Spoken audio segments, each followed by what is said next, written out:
My pleasure to be here today. My name is Douglas Elliott. I am a lawyer from Toronto, Canada. I am a partner in private practice with the law firm of Roy Elliott O'Connor in Toronto. I am the president of the Conference Council for Justice in the Balkans, Equality for Sexual Minorities, and I was a founding president of the International Lesbian and Gay Law Association. Some of my Canadian friends who are here today also know that I have been very actively involved in the litigation over the past decades in Canada that has advanced equality for lesbian, gay, bisexual, and transgendered persons, including the famous same-sex marriage case that I'm sure many of you know about. I want to begin by just explaining a little bit about what is justice in the Balkans, especially since there were some misleading reports in the media here about our organization.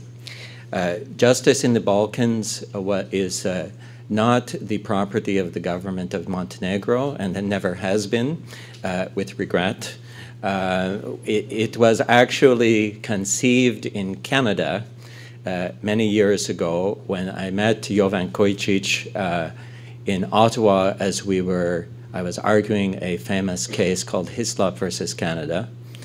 And at that time we had a discussion about the human rights situation in Montenegro, and Jovan very famously said to me, "It's not possible in my country." And I said to him, "It is possible in your country, because things were not always so good in Canada either, I can assure you. It was only changed through a great deal of hard work over many years by lawyers and by judges and by activists, and just even occasionally by politicians.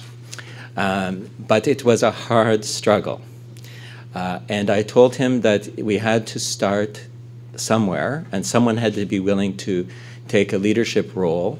Jovan immediately said that it would only be possible if there was international support for this struggle. It could not be done just inside the Balkans. And so we conceived of the idea of a coalition of international organizations, including the International Lesbian and Gay Law Association, ILGLaw, which is Canada's national LGBT organization, and others, who would work with local activists in the Balkans to start with an academic conference that we held here in October of 2009 at the university. It was a very different Montenegro just 2 years ago. The Montenegro I came to for the first time 2 years ago, there was not one person who was willing to stand up in public and say, "I am a gay man." Not one. We had a meeting that was held almost, not quite in secrecy, but certainly in a very secluded setting. We had no elected officials who were willing to come to speak at the conference. We had very little participation at the highest levels. It was mostly activists and academics, but it was a start. We got some press. We started a dialogue. And there were some surprising things that happened at that first conference.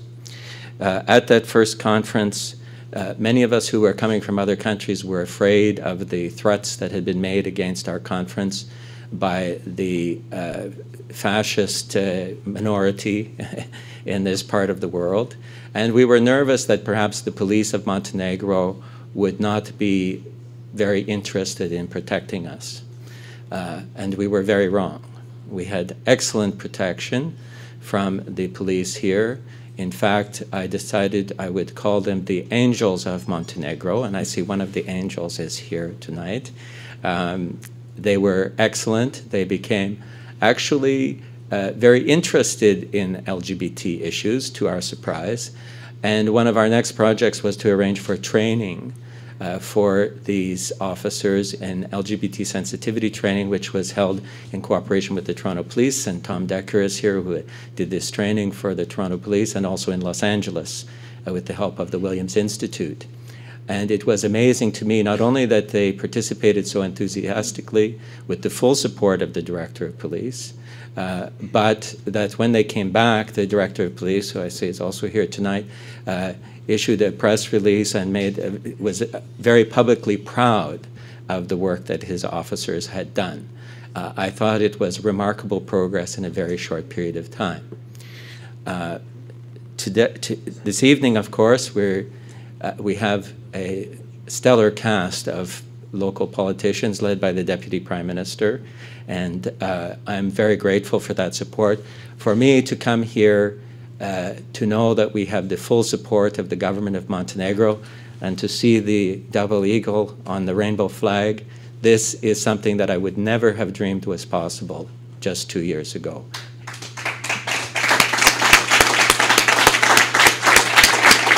Voila. So, let me say I have worked with the NGOs who are objecting to this conference in the past, and I am very disappointed that they're not taking this opportunity to participate. I want to make it very clear that Justice in the Balkans, our initiative was fully consulted. In fact, I think I can take some credit for helping to design the program and to recruiting speakers, just as we did in Belgrade in May and as we did in Podgorica 2 years ago. It has always been a cooperative effort of several organizations, and I certainly personally have been fully consulted through this whole process. There has been, as I said, a newspaper coverage that suggests that somehow justice in the Balkans was just invented and it was just created by the government of Montenegro. That's not the case. In fact, as we were contemplating this conference before Jovan came back here, I told him I thought it was time that we established a separate NGO for justice in the Balkans, that it stopped being a coalition and became a standalone organization. And I thought it would be a great symbol that our organization would be incorporated in the country where we started here in Montenegro. And so the purpose of creating this organization here was to honor your country and to honor the people of Montenegro and their commitment to equality. It's not a sinister plot. It's actually something that I hope the people of Montenegro can take pride in. And it is our intention to continue our activities. We are not established to provide public relations for the government of Montenegro.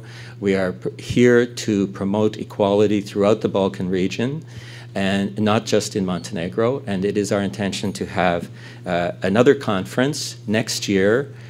Currently, our hope is that it's going to be held in Zagreb in Croatia, although Croatia is, of course, doing better than some countries in the region. Anyone who saw what happened in Split in May knows that even in Croatia, there's a lot of work to be done. So, with those words of introduction, I'm going to now just briefly introduce our panel and our format for this evening. I should mention that Detlef Boeing, who is in the program, will not be joining us tonight. He sends his regrets. He had hoped to be with us, but it turned out not to be possible. We will be opening with a video message from Ulrika Lunacek. Ulrika Lunacek is a member of the European Parliament for the Austrian Greens. She's been a supporter from the beginning of the Justice in the Balkans initiative. She's an interpreter and journalist by profession and a member of the Committee on Foreign Affairs and co-president of the Intergroup on LGBT rights in the European Parliament, and of course a proud open lesbian herself.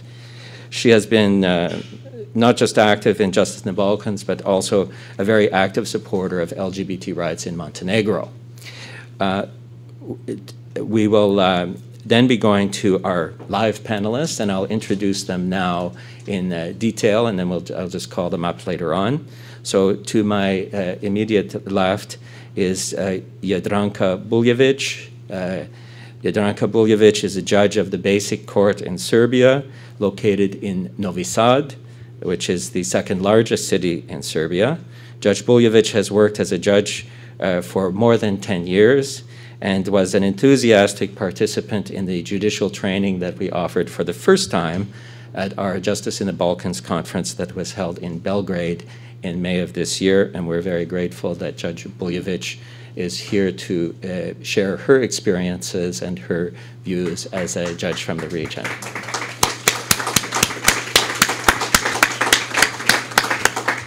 I will say that it is our intention as in Justice in the Balkans to have judicial training, police training, and prosecutorial training as part of our ongoing initiatives. And I want to again thank the government of Montenegro for encouraging the judges and the prosecutors. First time we have prosecutors and police officers coming here this weekend.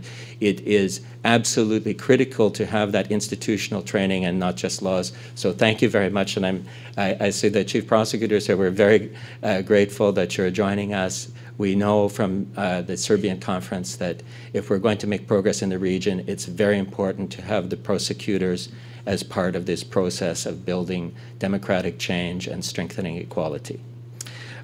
So to the left of Judge Buljević, we have Hannes Tretter. Hannes Tretter is an Austrian lawyer and a professor of human rights law at the University of Vienna, where he has been appointed since 1978.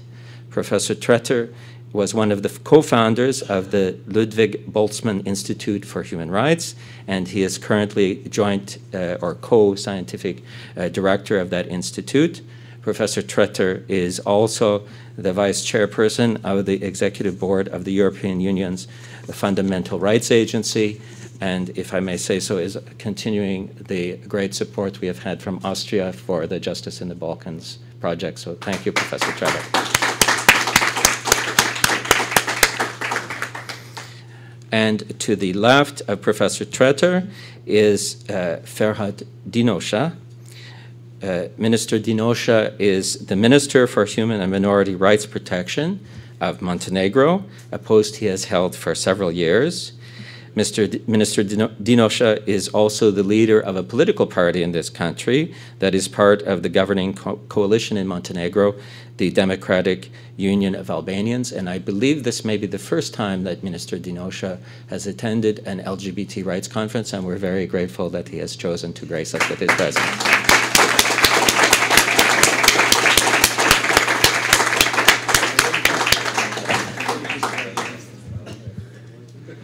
Vala. To the left of Minister Dinosha is Catherine Knight-Sands. Catherine Knight-Sands is the ambassador to Montenegro of Her Majesty the Queen of the United Kingdom. And I will pause here to note that Her Majesty is also the Queen of my country. So Queen Elizabeth is a lady who wears many hats, or should I say many crowns. Ms. Knight-Sands was appointed to her current post in December 2009. Her Excellency has served Her Majesty in a variety of postings throughout Europe, as well as in Indonesia and Iraq, and has been doing this work since 1984, the same year I became a lawyer. I also wish to acknowledge with gratitude that Her Excellency's predecessor as ambassador to Montenegro, His Excellency Kevin Lynn, attended our first conference here in 2009. So we're, again, very grateful for the support we've had throughout the project from the United Kingdom. Thank you very much, Your Excellency.